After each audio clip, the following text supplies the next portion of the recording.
Welcome everyone on behalf of the Office of Social Impact and Inclusion and the BLAAC Employee Network, BEN. I would like to thank you for joining us for the third installment of the Leadership and Equity series. The goal of the series is to create meaningful dialogue on issues of race, equity, diversity, and inclusion, and to address topics tied to our mission, philanthropy, community engagement, and vision for the future.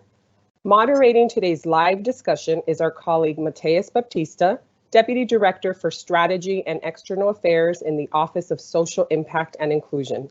Joining Mateus is our very special guest, Dr. Charles Payne.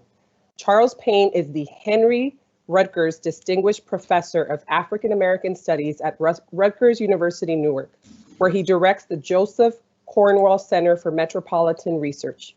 His research explores social inequality, urban education, school reform, and more. Charles has also founded numerous initiatives to engage young people on critical social issues and to improve youth outcomes in underserved communities of color. He was recently named to the 2021 edweek.com list of influential professors in the US who did the most to shape educational practice and policy. Welcome, Dr. Payne. Mateus, I will turn it over to you. Great. Thank you, Alex. Thank you, everyone. Good afternoon from the East Coast for everyone joining us today on this snowy early blizzard. I'm really excited to be joining Dr. Charles Payne today, someone I've known for quite some time, and really a privilege and an honor for us to chat with today. He has so many insights from his experience in education, his work in social movements and social justice to the civil rights. So there's a lot of ground we're going to cover. We're about to really, I think, hear lots of good information.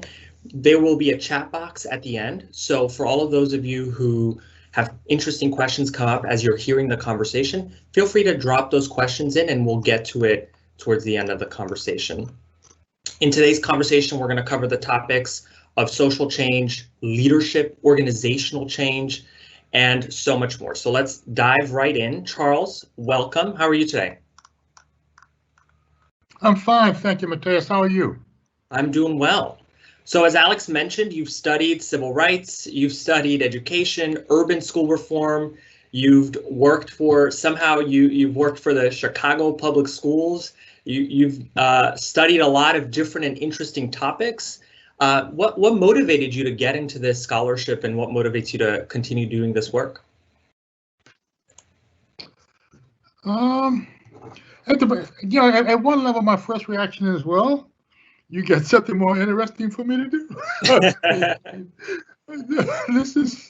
The work I do is just fascinating. All kinds of intriguing problems. I meet people of the highest integrity and talent. And I meet some pretty shady characters, right? I get to teach some wonderful young folk who are trying to think through the issues of change in their lifetime. If there was sort of one meta question that runs through my work, it has to do with the fact that I started college in 1966. 1966, the movements, plural, of the 60s were either at their height or very close to at their height. So I grew up in this period of social unrest, some turmoil, but also a sense of forward motion. And so one of the underlying questions across the various areas of my work is how do you generate and sustain the kind of forward motion on issues of social change and inequality that we thought was going on in the middle 60s.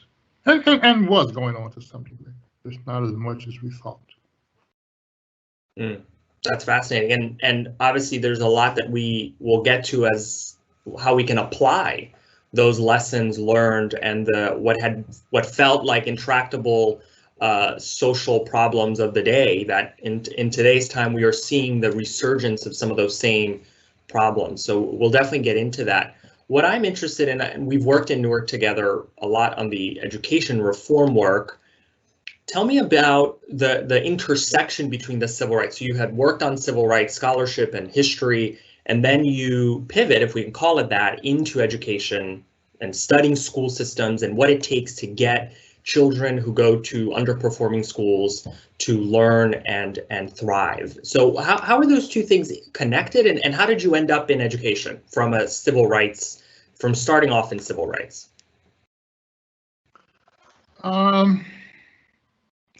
In terms of how they're connected, I mean, one way to say that would be to almost reverse the question or to reject the premise, and to say that the connection is natural, that we should understand.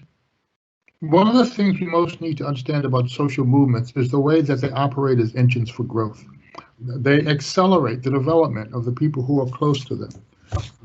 It's growing up in a movement is just a wonderful way to grow up. You're exposed to so much. And at the same time, we should understand that social movement leaders have often just education not only as a tool of flourishing, but education as perhaps the most fundamental tool of education. You could get people as different as Marx and Mandela and Martin Luther King and Malcolm X arguing that the most fundamental tool, Steve Biko, quotes are coming to my mind as I think, that the most fundamental tool of liberation is education. In terms of my own biography, that has been reversed, and a number of people do that. My dissertation was on urban high schools on the west side, high schools on the west side of Chicago, their social climate and the difference that it made. So I came out of graduate school as pegged as an urban sociologist with a strong interest in schools. What happened was I was teaching courses on social change that had a tiny unit on the civil rights movement, and every time I taught it, the students wanted more and more material on the civil rights movement. And so it grew from being a week in a course to being a course in itself. And then because of the course, I started talking to people who were veterans of the movement, especially veterans of the Student Nonviolent Coordinating Committee. And over and over, I heard them say that the movement that they saw on television, the movement that they read about in history books, was not the movement to which they had devoted their lives, or to which they had devoted that part of their lives. They thought that academic history, popular history of the movement, was almost hilarious in how much it got wrong. And I guess I picked up some of that attitude from them, and I began thinking, damn, I could write better books than that. And so I tried. And had I known how much work it was going to be, I would have kept working on schools. But anyway, that's simply to say that for me, the work was always grounded in the issues of schooling and inequality. And I see the civil rights movement as one phase of that broader question. Mm. Yeah, I love that answer, and your work on the early civil rights movement. In your book, I've got The Light of Freedom, which is a great name, and I'd love to, in your book, you talk about why you named it that. I'd love you to explain that a little bit, but also as you learn from, and the research is in Mississippi, right? You're in the Mississippi Delta, trying to understand the early movement, and what I found powerful is you talk about these were ordinary people doing extraordinary things, right?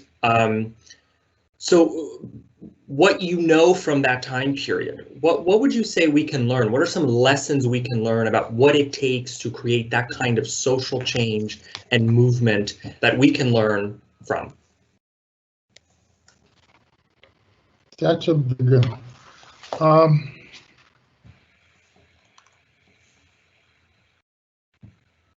One thing that I always think of first when I think about the issue of lessons from the 60s.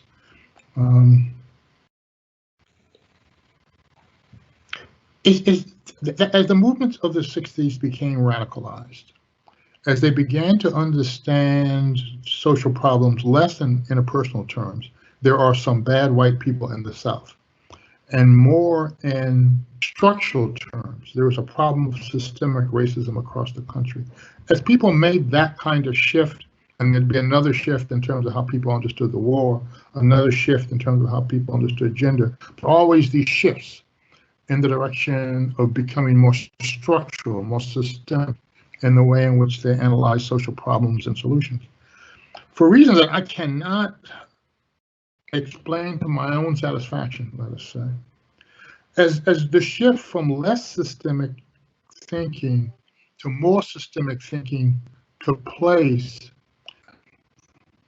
the social bonds of those communities weakened, right? And SNCC, Student Nonviolent Coordinating Committee, which led much of, which is sort of the cutting edge, the most radical edge of the movement in the Deep South in the early 1960s, used to call itself a band of brothers and sisters, a circle of trust. That sense that we're all going to face these dangers together is so much of made that the bonds that they built, so much of what sustained them, so much of what many of them remember as the best period of their lives, for whatever reasons, as they began distrusting the broader society less, they also began distrusting each other less. And so again, there was this pattern that as people radicalized and began critiquing everything around them, they also began to critique their colleagues, right? In ways which often make it difficult for people to both hold on, work effectively with other people who have the same ideas. That's one huge problem. I think the other huge problem for me, and to some degree this represents, it represents personal values and biography and the fact that my growing up was significantly inside community organizations, which have this value that the SNCC people would have expressed as every person has the right to have some voice in the decisions which affect that person's life. Right? And so that's a very strong, deep commitment to vibrant democracy, not the democracy of going to vote every few years, but and I'm thinking of Septima Clark as I paraphrase her. How do you build democracy into every relationship, right? And again, to paraphrase Septima Clark, how do you build the army of democracy? So there are a great many people, John Lewis would have been one of them. We're very focused on it's not that important in the long run, whether this law gets passed or that law gets passed. It's not so much a matter we're going to promulgate the right policy. What really matters is that people have voice in the decisions that are going to affect their lives. And so now how do we do that, right? And how do we do that especially for the disenfranchised, right? For those whose voices for both personal and structural reasons are seldom a part of the conversations that matter most. And so I'm saying that because I work with all kinds of idealistic young people. They don't necessarily have a sense that in a movement that is about democratic process and deepening democratic process. Some of them kind of think it's their job as university. Well, I hope I'm not being unkind, although I know they say I would, which is not unusual. They think it's their job to figure out what's the right policy and then to make that happen. There's not necessarily an intervening step where they're consulting with, engaging with, going back and forth with the people who are most affected by the. So I got young folk who are, let's abolish all the jails. They're wrong. Structural racism, mass incarceration. I am down with that whole critique. But if we're going to abolish all the jails, I want the people who are most entrapped in criminalized communities to have strong voice in that conversation, because their lives will be affected first and deepest. And sometimes young activists, it seems to me, forget the need to consult folk. And then I think if there's one other thing I would say quickly, we still tend to underestimate what ordinary people can do. And then because of the work I'm doing in Newark now with Newark Public Schools, I think about that in terms of children. a part of what we should be doing is pushing important and complex ideas down in the curriculum, making the assumption that ordinary children can learn a lot more, a lot faster, and a lot more complex, quote, adult material than we think. But we still tend to underestimate the capacities of ordinary people. That's really powerful, and I think the commitment, your suggestion for today's movement and for those seeking and fighting for justice today to recommit themselves to democracy and to inclusive conversations is, I think, really powerful, and it's something I don't think is talked about enough. So I really appreciate that. You talked about these lessons we're learning from organizers, and you mentioned SNCC, these early civil rights groups that organized some of your students who are doing some of that work today in fighting for a world that they believe in. There are also lessons we can learn from policymakers, and particularly decisions by policymakers over the last 50 plus years. What would you say are some of the most critical decisions? And I'm thinking of, the Federal Housing Administration or redlining that you could share with us that you think really helped set the trajectory on civil rights, both positively and negatively, that we should pay particular attention to and should be particularly sensitive to that history. I'm going to mention two things, partly because of the backdrop. We're just coming off of a wrenching national election and the wrenching consequences after the election. So I'm going to mention, in terms of historical antecedents, I'm going to mention two things, one of which I know to be true, the other I know to be false, but they're connected, right? I have to move my screen for a second to do the first.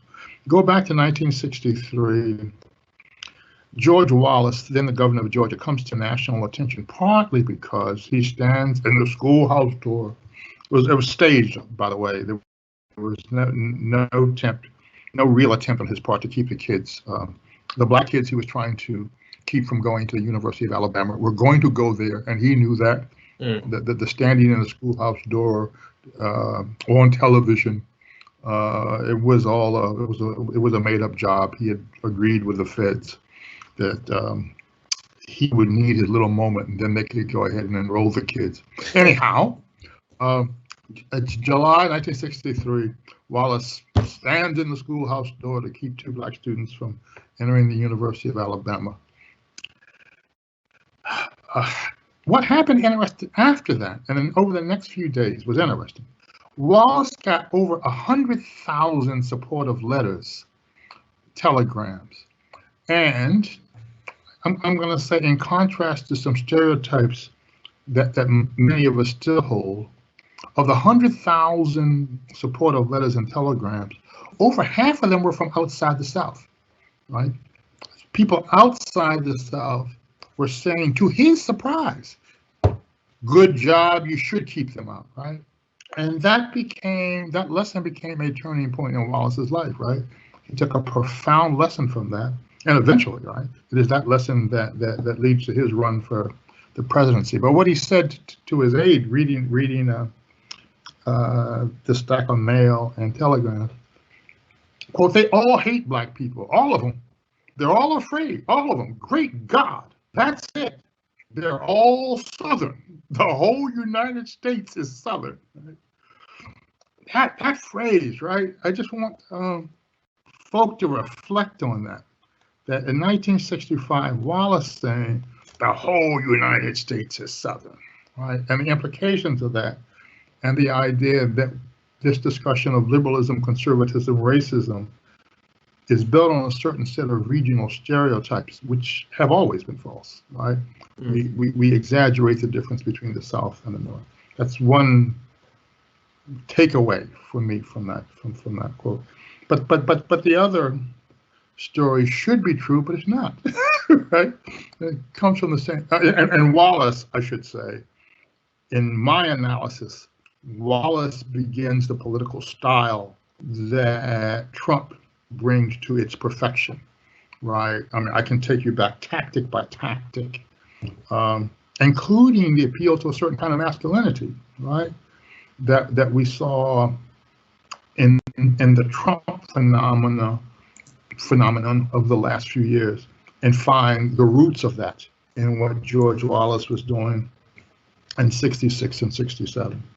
So I think Wallace holds, and there are other folk that who are part of that lineage, but I think Wallace is the beginning of that lineage for that generation. Now, the other story is about Lyndon Baines Johnson. People all over the world, including myself for a very long time, believe that in 1965, when he signed the Voting Rights Bill, which was going to lead to a massive influx of Southern blacks into political life again, people who had been, by violence, by law, by fraud, essentially excluded from voting in any significant numbers from, let us say, the 1880s up until 1965, right? 3/4 of a century of political exclusion. That was going to end, right, with the activities that would be set in motion when he put his pen to the Voting Rights Act of 1965. And Johnson, who had just so much deep understanding of American politics, of the Southerners who were of his base. The story goes that Johnson signed that legislation and looked up and said to the people around him, "I've just given this country to the Republicans for the next 50 years." Right? Now, it turned out that story is apocryphal, right? But Johnson believed that. Johnson understood fully that once blacks began to vote, they were going to come into the Democratic Party. Once blacks came in the Democratic parties in the South, whites were going to leave it en masse. And the massive influx of the former Dixiecrats into the Republican ranks would give Republicans a structural advantage, an additional, if you will, structural advantage with the electorate that would last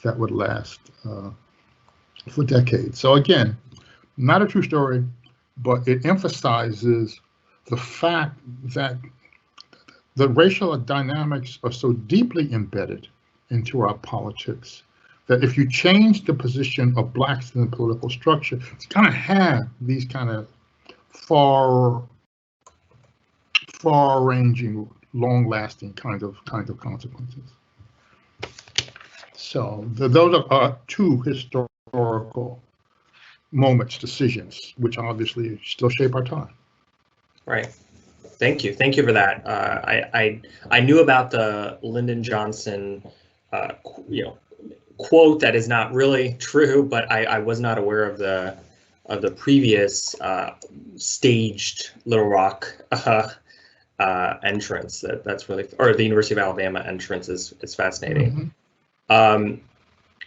Something that your scholarship has studied a lot also is leadership, and you talked a little bit about this already, but I want to dive a little bit more on leadership attributes, what it takes for the good and the bad, but what it takes, what is the role of leadership, and how does leadership play a role in creating the kinds of change necessary?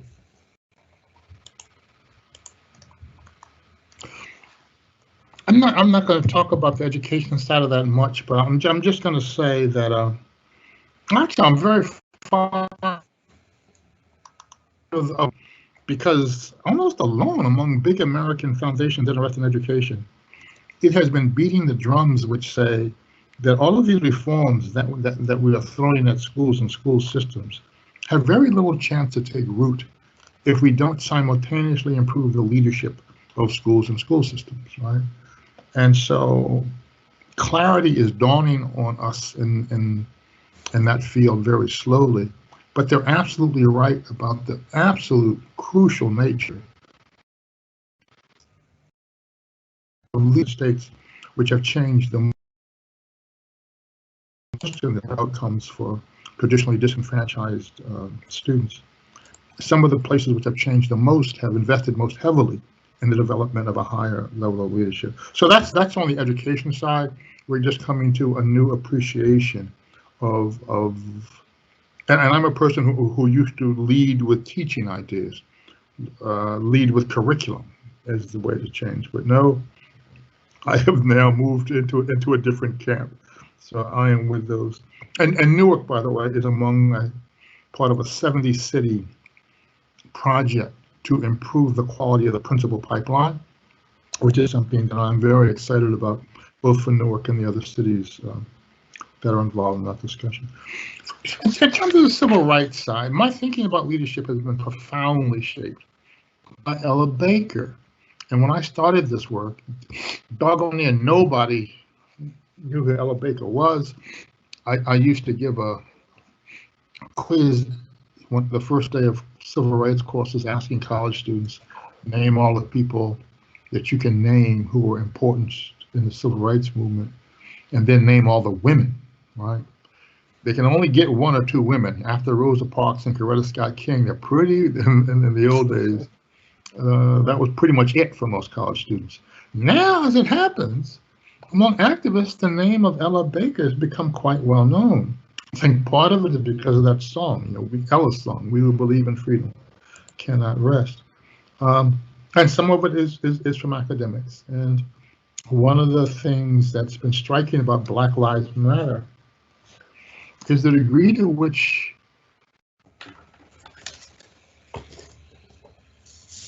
they do in our media-hungry age. They have tried to prevent the development of charismatic leaders, right?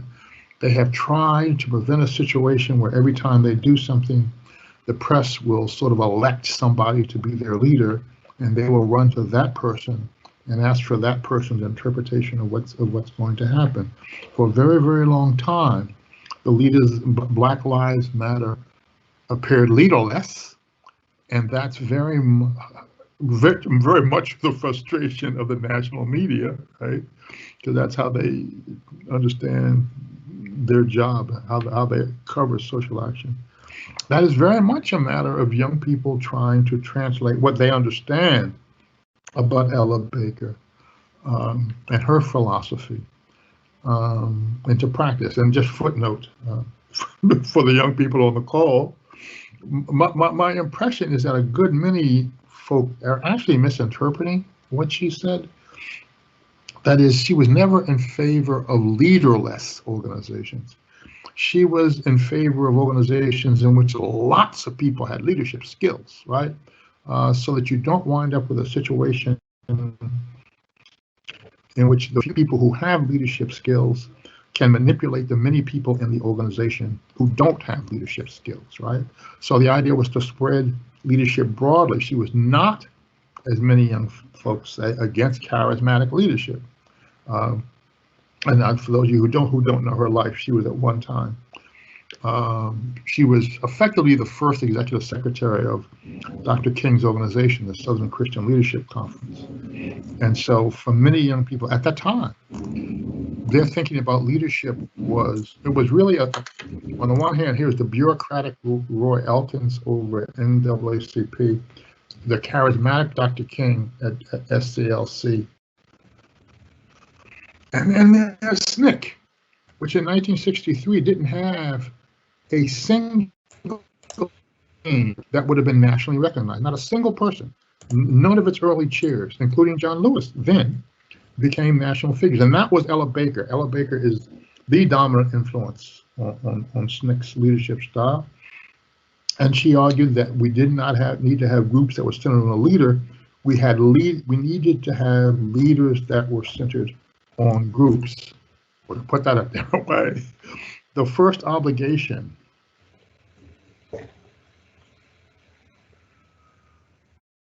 is to develop the leadership potential on everybody. It's not a matter of getting this policy passed or that policy passed.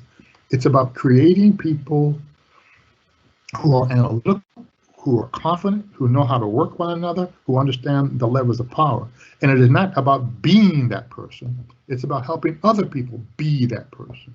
And the more folk develop those skills, the deeper the base is going to be. And the deeper the base is going to be, the more likely change is to be sustained. Ordinarily, what power structures do is when the people on the outside raise enough hell, you got to make some concessions. But you can be pretty sure people are not going to be raising hell all the time. And so when they back down some, you can take back the concessions that you've made. The vote is a perfect example of that. If leadership is not broadly spread, then the concessions that one generation wins will be lost by another generation that doesn't have broad-based, widely spread leadership. And so that conception of, look, developing leadership in others is one of the first, and this goes back again to an idea of the movement is about educating people. The movement is about helping people develop and grow. In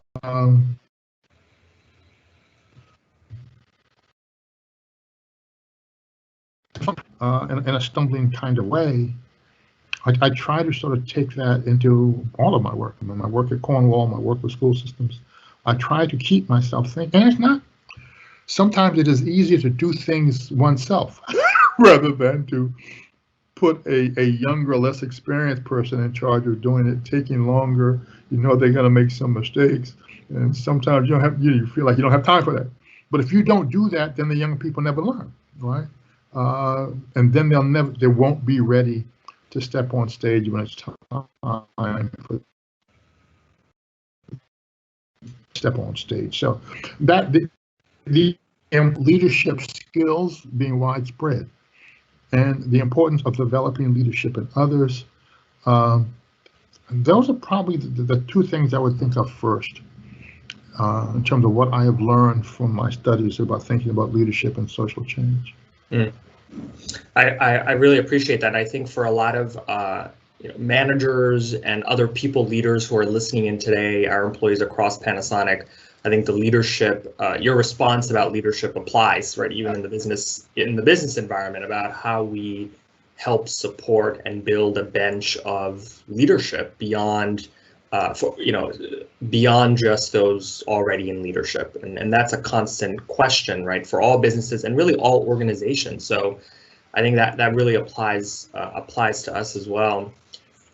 I want to just remind folks for the Q&A. So as you're, you've heard a lot of conversations, there's been a lot of history thrown at you. So if there are questions, there are things you've heard that maybe you're not familiar with or you need clarification, put that in the comment box and we'll get to it really soon, just after this next question, and then we'll go to the Q&A. So Charles, you've talked about this long struggle, really, and you used the word liberation, this long struggle of the civil rights movement dating prior to the 1960s, of course, to today's movements for social and racial justice, and that history is ongoing. And so it is easy to lose hope, right? To feel like there are 5 steps forward, 3 steps back. So what inspires you and what makes you hopeful about the future? Knowing the history, seeing our current national moment, what keeps you hopeful?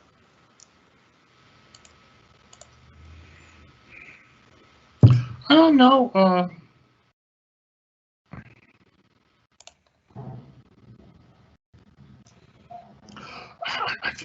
I think of this quote from the Du Bois quote of all: "Pessimism is cowardice." Right? Hopefulness is the natural state. Being afraid of the future. I mean, I've seen an enormous change in my lifetime. Right? As major contributors to social change become major contributors to social change. I've seen major institutions bend some, and so again, I mean, it's just not an issue for me. I mean, I don't.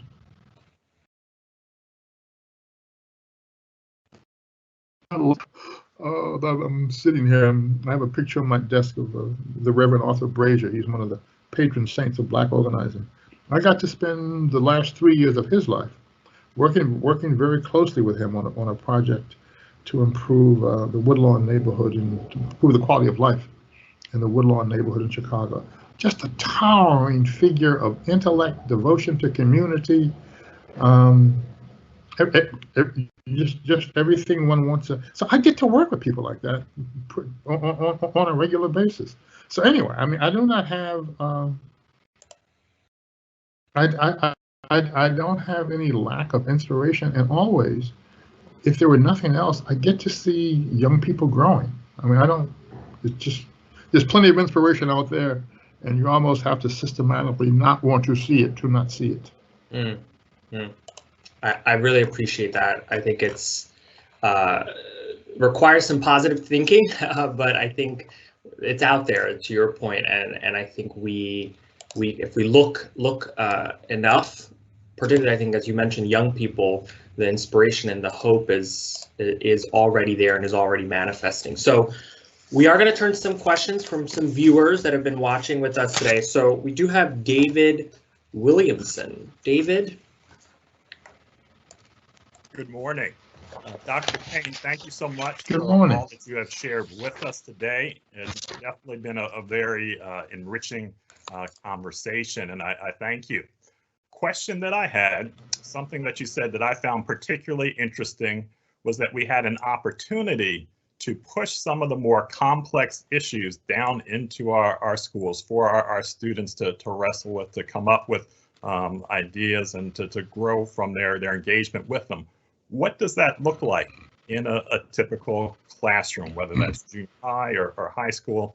Help us to envision what that would be like.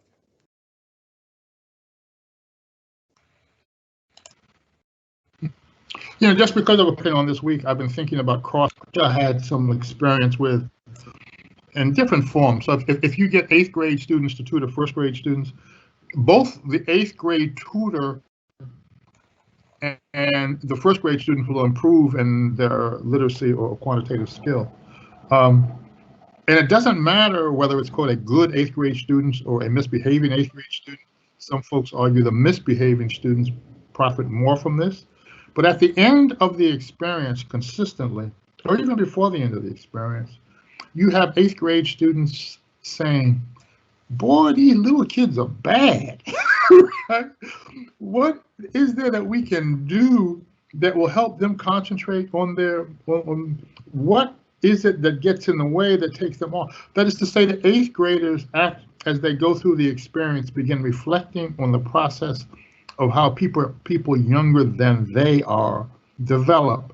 And then the 8th graders can actually come up with some very creative ideas for re-engaging young folk. I mean, that's one way to think about it. Another way to think about it is the great bugaboo of race. I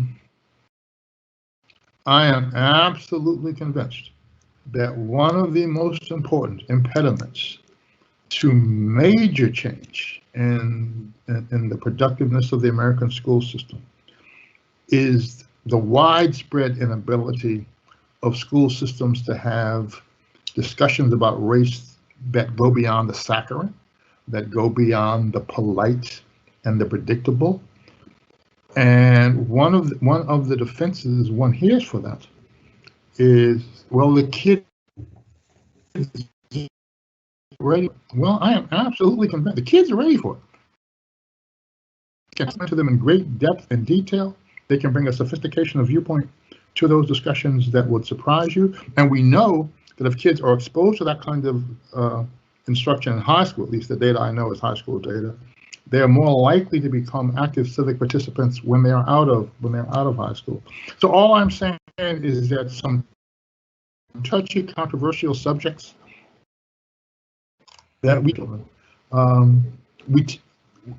we tend to underestimate how much they can handle and at what age they can handle it. Dr. Payne, thank you so much. Thank you. Thanks, David. We have a question from Andrea Murphy. Andrea?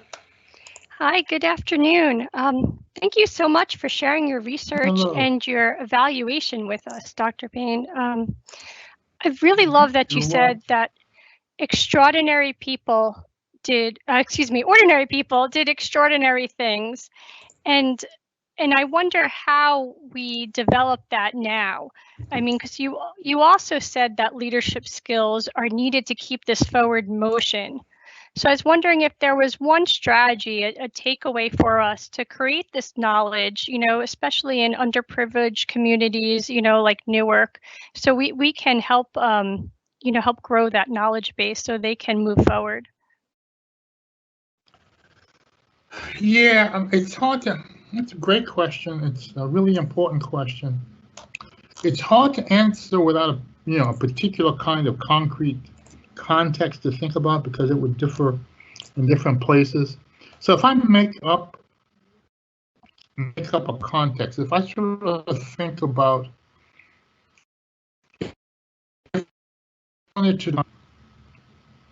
capacity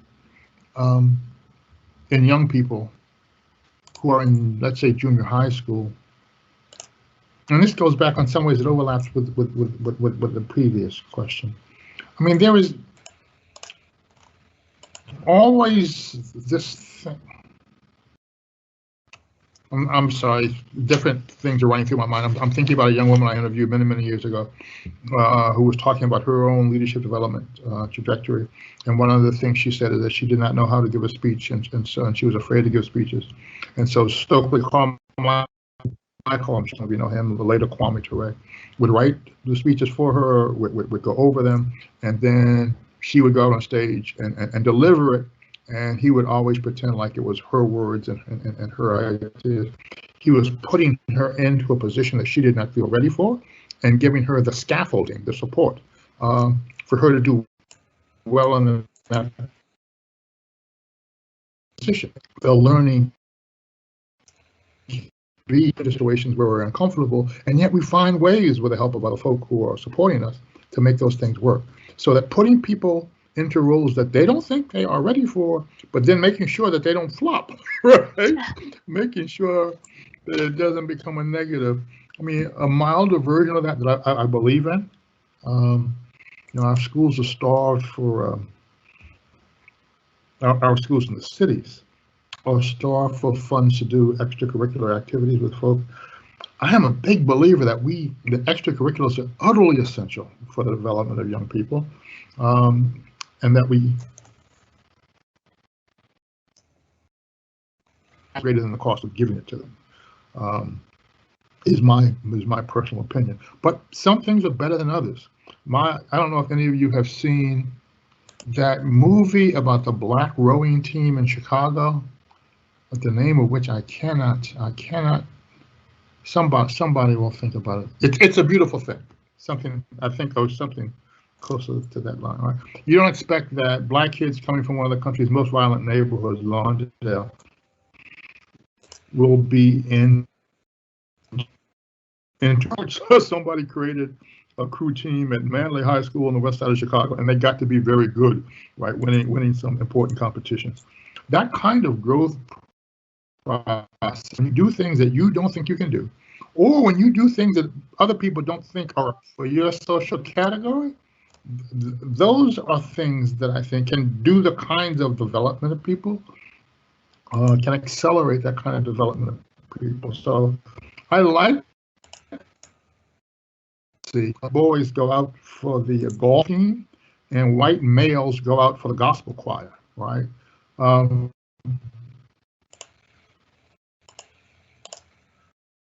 Putting people of their social definition, and again, making sure that they are comfortable there once they get there. That for me is at least one general strategy that carries across time and situation.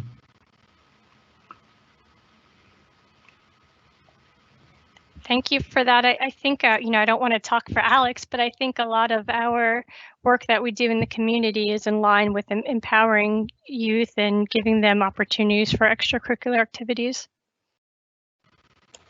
That's great. I actually need to learn more about that. Great. Thank you, Andrea. We do have time for one more question. So we're going to turn to Eleazar Gutierrez.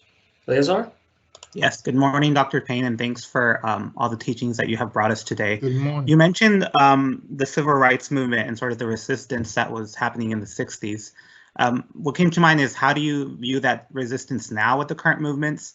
And as an individual of Hispanic descent, how can I be a better ally to the current movements happening?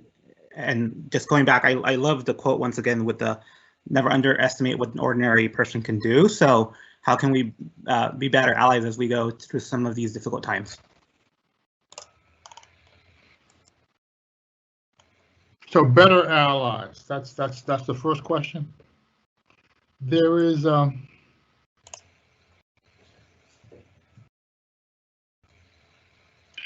there's an article that I've used a lot in my teaching. It's called majority involvement in minority movements, right? So what happens if it's India and you're an upper caste person and you try to join the movement to gain secure rights for lower caste persons, right? What happens if it's 1840 and you're white and you join a movement to protest slavery? What happens if it's 1963 and the civil rights movement is going on and you're white and you go to the South, right? If you're not the person who is most affected by the problem, but you want to be a part of the solution to the problem, what happens, right? Well, I don't know if any of you can remember the movie Gandhi. I don't even know if all of you were even born. Some to think of it with Gandhi. There's this scene about a relationship between. He came to help Gandhi during the protest against colonialism. They were thick as thieves.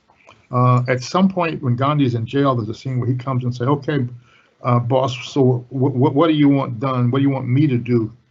What do you want me to do while you're in jail?" And Gandhi says, "I want you to leave. I want you to leave the country." And that's actually historically true. This happened, right? And it happened to Gandhi on the other way, because Gandhi was a Brahmin, did support the movement of lower caste people. And at some point in that movement, they asked him to leave, right?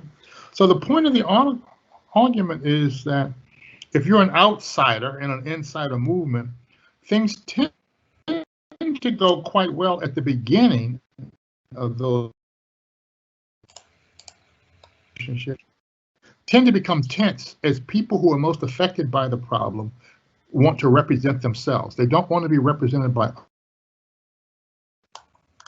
others, well-intended or ideal. Part of the process of liberation is liberating oneself, right? And so we could go across history and across movements to talk about how that plays out. So that part of what I think we have to sort of accept is that someday we have to look for ways to make a change without centering ourselves in our own needs, because to the degree that the work becomes about you and not about the people who are most affected by the, to that degree, relationship becomes, that was a bad example. Maybe this one is clearer. One of the things that one of the things that I think persistently leads to tensions in these relationships,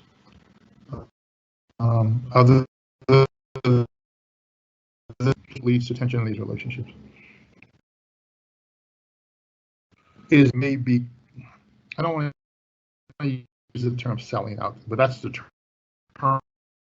Movement are sometimes satisfied with symbolic victories, whereas the people who are most affected by the movement want real change. And again, just because of the kind of work that I do, I always think of educational examples. So many of my students are opposed to charter schools, and they write all of these critiques of charter schools and how they are a right-wing conspiracy. And in their mind, writing and publishing, promulgating these critiques, that's a victory for some kind of social justice, right? For the parents of kids in urban schools, it's a more complicated question than that, right? And so just delivering a critique is not much. They want some concrete moves toward the problem of getting their kids educated. And so this idea that folk who are not from a movement may settle little, not push hard enough, may not be able to distinguish between real change and symbolic change. I think all of those things are things which, if we keep them in mind, can help us be good soldiers, be good allies in movements and the movements that we want to support. Great. Thank you.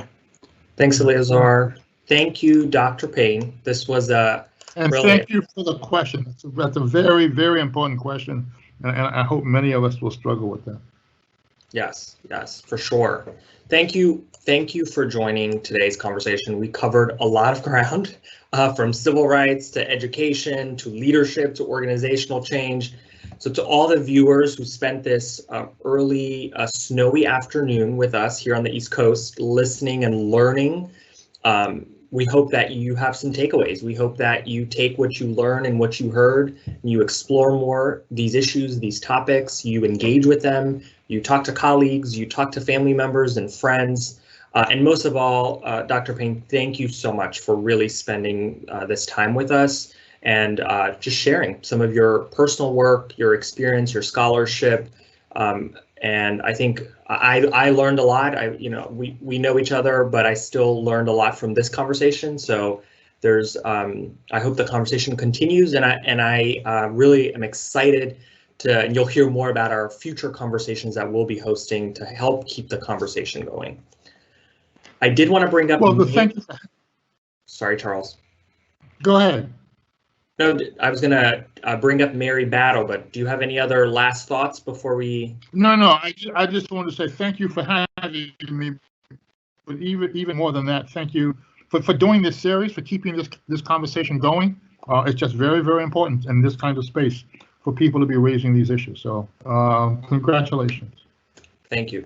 We appreciate it. So Mary wants to share some thoughts. Mary leads our BLAAC Employee Network. Mary, are you on? I'm here. Greetings, everyone. Thank you, Dr. Payne, again for joining us for such a meaningful and timely conversation. To all of our colleagues at Panasonic, over the last several months, many of your Black and Brown coworkers have been busy standing up our BIN group, our BLAAC Employee Network, for Black, Latino, African American, African, and Caribbean employees. And the goal of the group is really to foster an inclusive and supportive environment through networking, educational, cultural, and community engagement opportunities. So we've been doing some work, busy on furthering Panasonic's mission of providing an equitable and inclusive culture. Thankful to partner with the Office of Social Impact and Inclusion, not only on today's event, but next week we will be having another event to close out our Black History Month celebration. So if you'd like to be invited to our call for volunteers and to kick off our community partnership with Mentor Newark, or to be invited to our bi-weekly meetings or any other events that we have coming up, please don't hesitate to reach out to us. BEN, we love our acronyms, BEN at us.panasonic.com. Thank you again for today, and back to you, Alex. Thank you, Mary. I hope you've all enjoyed today's conversation. Dr. Payne is a legend. I can hear his wisdom for hours and days. I look forward to working with you, Dr. Payne, as we continue to advance our social impact agenda in Newark and across the country. I wanted to take a moment to thank several colleagues for their leadership and support of this series and of the work of our office, starting with Mary Battle Broxton for her leadership, Jack McGinnis, Kevin Leonard, Claire Tao, Jerry Rizzo, Liz Almeida, and our CEO, Michael Moskowitz, and our Chief Human Resource Officer, Megan Lee, for supporting this series and for supporting and helping us advance our agenda on social impact, diversity, equity, and inclusion. Please tune in to the next Leadership and Equity series on March 12th at 1 p.m. with Natasha Rogers. She's the Chief Operating Officer and former Deputy Mayor for the City of Newark. This will be in partnership with Level Up, the millennial and millennial-minded BIG. So thank you so much for joining us.